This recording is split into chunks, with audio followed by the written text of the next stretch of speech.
ছাত্রছাত্রীদের YouTube channel Ghosh ইনফোতে স্বাগত। তোমাদের সকলকে শুভেচ্ছা, অভিনন্দন ও ভালোবাসা। আমার এই চ্যানেল ঘোষ ইনফো একটি শিক্ষামূলক চ্যানেল, যেখানে বিশেষ করে বিজ্ঞান ও ভৌত বিজ্ঞানের বিষয়ক ভিডিও আপলোড করা হয়। এই চ্যানেলে বিজ্ঞান বিষয়ক বা ভৌত বিজ্ঞানের প্রশ্নোত্তর, গাণিতিক প্রশ্নের সমাধান ইত্যাদি আপলোড করা হয়ে থাকে। এই চ্যানেলটার উদ্দেশ্য তখনই সার্থক হবে যদি তোমাদের কিছুটা হলেও উপকার লাগে। তো আমরা এই চ্যানেল সম্বন্ধে কিছুটা জানলাম, আরও যত এগোবে তত আমরা জানব। তো প্রথমেই জানিয়ে রাখি যে বর্তমান যুগ ডিজিটাল যুগ, তাই এই যুগে এই যে মোবাইল দেখতে পাচ্ছি, মোবাইল বা ল্যাপটপ ছাড়া চলবে না, প্রচণ্ড উপকারী। এবং এই ল্যাপটপ বা মোবাইল আমাদের মুশকিল আসান, অর্থাৎ আমরা এই হাতে থাকলে সমস্ত প্রশ্নের উত্তর আমরা পেয়ে যাই। কিন্তু প্রত্যেকটা জিনিসের ভালো মন্দ দিক আছে, এরও ভালো মন্দ দিক আছে। আমরা যদি এর প্রপারলি ইউজ করি তাহলে আমাদের জীবনে উন্নতি করতে পারবো, আর যদি এটা মিসইউজ করি তাহলে জীবনটা স্পয়েল হবে। তো কোনো ডিভাইস বা বস্তু আবিষ্কারটা কিন্তু ভালোর জন্য করা হয়। এবার একটা ছুরি, আমরা একটা ছুরি দিয়ে আপেল কেটেও খেতে পারি, আবার হাতও কাটতে পারি। তো এক্ষেত্রে ছুরির দোষ নয়, কারণ আমার ইউজের দোষ, অর্থাৎ যে ইউজ করছে তার দোষ। আমি কিভাবে ইউজ করবো সেটা আমার ব্যাপার। আমি যদি ভালোভাবে ইউজ করি তাহলে আমার ভালো হবে, আর যদি মিস ইউজ করি তাহলে আমার ক্ষতি হবে। তো আমাদের ডিজিটাল যুগে মোবাইল ছাড়া চলবে না। মোবাইল নিয়ে আমরা যদি প্রপারলি ইউজ করি সব কিছু, তাহলে কিন্তু আমাদের জীবনে উন্নতি ঘটবে। এবং সেক্ষেত্রে আমাদের মোবাইলের থেকে ইউটিউব চ্যানেলটা ফলো করে অনেকে শিক্ষামূলক ভিডিও দেখে শিক্ষাগতভাবে সম্পৃক্ত হচ্ছে। তোমরাও হবে, আশা করছি। এই মোবাইলটা তোমরা প্রপারলি ইউজ করবে, মিস ইউজ করবে না। এবার আমার যে ভিডিওগুলো আপলোড হবে সেগুলো বিশেষ করে রবিবারে বড় ভিডিও আপলোড হবে, এবং সেখানে ভৌত বিজ্ঞানের যে প্রশ্নের গাণিতিক পার্টটা আছে, গাণিতিক প্রশ্নের উত্তর বা সমস্যার সমাধান সম্বন্ধে সলভ করা হবে বা সমাধান করা হবে। তো অন্যান্য দিক বিজ্ঞান বিষয়ক কিছু তথ্যমূলক ভিডিও আপলোড করা হয়, কিন্তু প্রতি রবিবার আশা করছি আমরা ভৌত বিজ্ঞানের গাণিতিক প্রশ্নের উত্তরটা আপলোড করতে পারব। যাই হোক, আমরা ভৌত বিজ্ঞান বিশেষ করে আজকে ক্লাস 9-এর ভৌত বিজ্ঞানের গাণিতিক প্রশ্নের উত্তরগুলো করব। এবং এটা বলে রাখি যে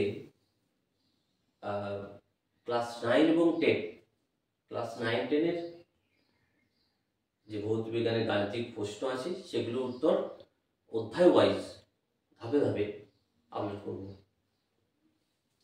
তো আজকে ক্লাস 9-এর প্রথম চ্যাপ্টার, অর্থাৎ অধ্যায় হচ্ছে পরিমাপ। সেই পরিমাপের গাণিতিক প্রশ্নের উত্তর করার চেষ্টা করব। তাহলে ভৌত বিজ্ঞান ক্লাস 9 পরিমাপ অধ্যায়ের প্রথম গাণিতিক প্রশ্নটি হলো, একটি জলাধারের দৈর্ঘ্য, প্রস্থ, উচ্চতা যথাক্রমে 4 মিটার, 3 মিটার ও 2 মিটার। জলাধারে জলের ভর কত? ভৌত বিজ্ঞান অঙ্কগুলি কোনো কঠিন কিছু নয়, শুধু 3টে বিষয়ের উপর ফোকাসিং করতে হবে। অঙ্কেটাতে কি কি তথ্য দেওয়া আছে, আমাকে কি বের করতে হবে, তার জন্য কি ফর্মুলা পুট করব। এখানে দেওয়া আছে জলাধারের দৈর্ঘ্য প্রস্থ উচ্চতা। তার মানে জলাধারের দৈর্ঘ্য প্রস্থ উচ্চতা দেওয়া আছে, আয়তন বেরিয়ে যাবে।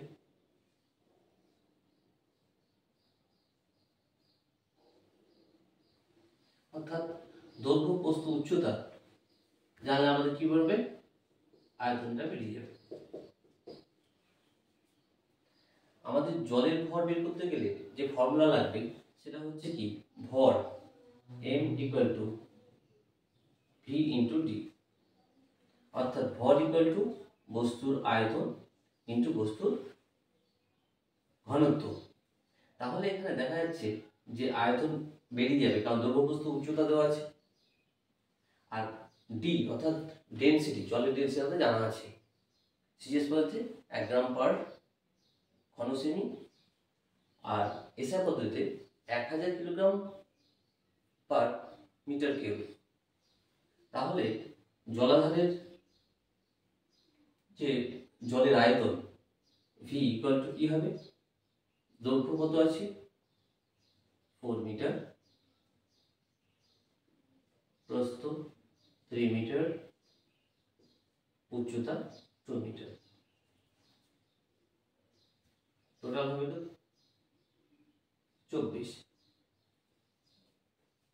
24 মিটার কিউব।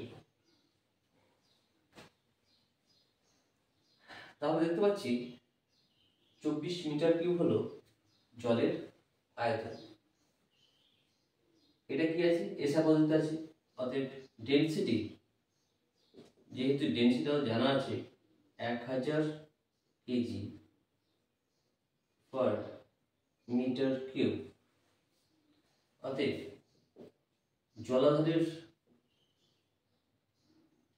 জলাধারে জলের ভর কত হবে, বসিয়ে দেবো আমরা 1000 মিটার কিউব ইন্টু 24, এটা কি হবে কেজি, অর্থাৎ 24,000 কেজি। অর্থাৎ জলের ভর কত হলো 24,000 কিলোগ্রাম।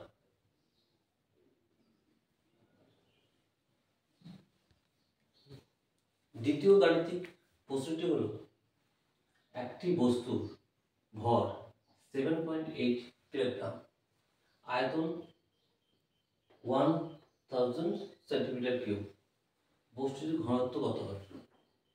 এখানে দেখতে পাচ্ছি আমরা, এখানে এসআই পদ্ধতিতে ভরটা দেওয়া আছে, আয়তন দেওয়া সিজিএস পদ্ধতি দেওয়া আছে।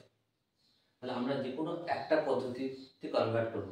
অর্থাৎ এটাকে আমরা কি করতে পারি, কিলোগ্রামটাকে গ্রাম প্রকাশ করব, একটা সেন্টিমিটার আছে। এখন বস্তু ঘনত্ব বলতে কি বোঝায়,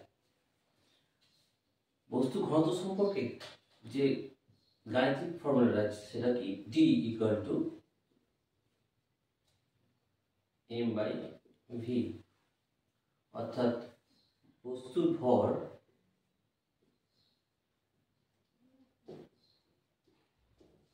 বাই বস্তুর আয়তন।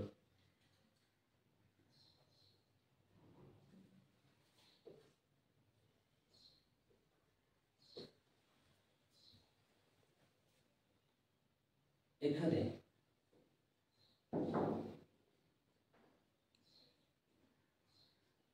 বস্তুর ঘনত্ব ডি ইকুয়াল টু কি হবে, 7.8 কিলোগ্রাম আছে, গ্রামে পরিণত করবো, 1000 দিয়ে গুণ করে নিলে কি হয়ে গেল গ্রাম। এখানে কি আছে 1000 সেন্টিমিটার কিউব,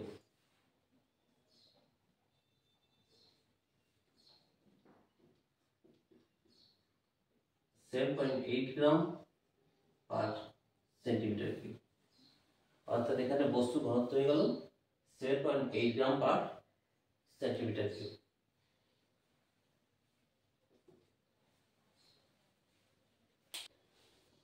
তৃতীয় গাণিতিক প্রশ্নটি হলো, একটি কঠিন বস্তুর ভর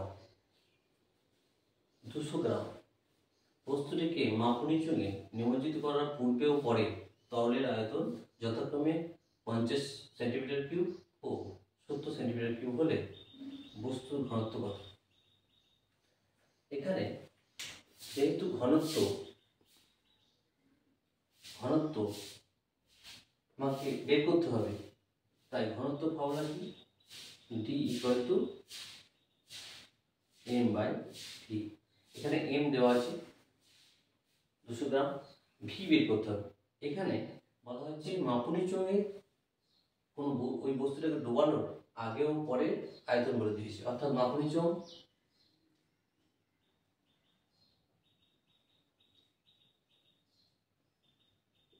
যখন ডোবানো হয়নি তখন আয়তন 50 সেন্টিমিটার কিউব।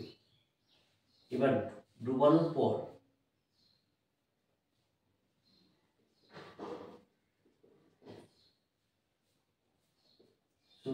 Centimetre cube. তাহলে দেখতে পাচ্ছি এই আয়তন বৃদ্ধিটা কার জন্য হলো? এই বস্তুর আয়তনের জন্য হয়েছে, অর্থাৎ এই আয়তনটাই বস্তুর আয়তন। অর্থাৎ এখানে v ইকুয়াল কি হবে? 70 centimetre cube minus 50 centimetre cube equal to 20 centimetre cube.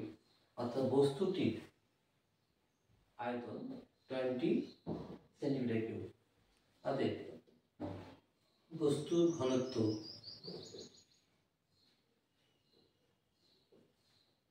সমান কি হবে? m এখানে 200 গ্রাম বাই আয়তন 20 সেন্টিমিটার কিউব,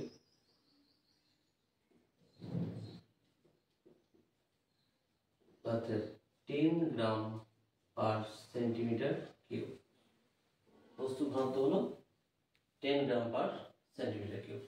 গাণিতিক প্রশ্ন 4 নাম্বারটি, কোনো তরলের ঘনত্ব 0.8 গ্রাম পার সেন্টিমিটার কিউব হলে 200 সেন্টিমিটার কিউব তরলের ভর কত? তাহলে ভর নির্ণয় করতে হবে। অতএব ভরের ফর্মুলা কি? ভর m equal to v into d। v বলা আছে 200 সেন্টিমিটার কিউব, d বলা আছে 0.8 গ্রাম পার সেন্টিমিটার কিউব। অতএব তরলের ভর ইকুয়াল টু 200 ইন্টু 0.8 গ্রাম।